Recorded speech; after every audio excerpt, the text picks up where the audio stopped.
Just a fortnight on from this year's final. A new campaign looming ever larger now for Barcelona and Tottenham Hotspur. In front of this large global spotlight in the International Champions Cup. A chance for some fine-tuning in this historic setting. Clive Allen watching here with me. Before the game, we heard Mauricio Pochettino say that maybe Spurs may experiment with their shape and their system. Do you see that happening tonight? Yeah, I think it's an opportunity for that, but he has started with that block of 6 that he did against Roma, the back 4, with Amos and Sissoko, the 2 holding midfield players protecting that back 4. They could flick to a 3 with 2 wing-backs, obviously.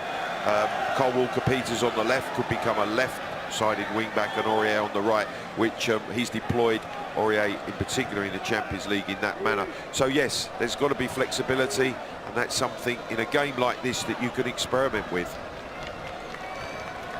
We are around halfway through this year's International Champions Cup.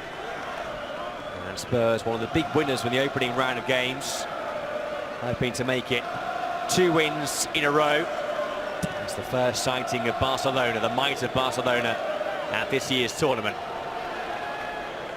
Well, there's a lot of young faces in this Barcelona team, but you know that they're going to play in exactly the same manner that any senior, very experienced Barcelona team will play. It's all about possession-based, certainly moving the ball efficiently and quickly with movement as well.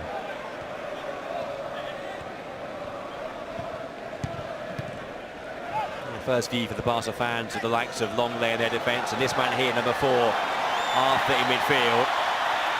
And right back is Nelson Semedo, Portuguese international. And here he is once again. Real buzz from the fans here whenever Barca gain possession.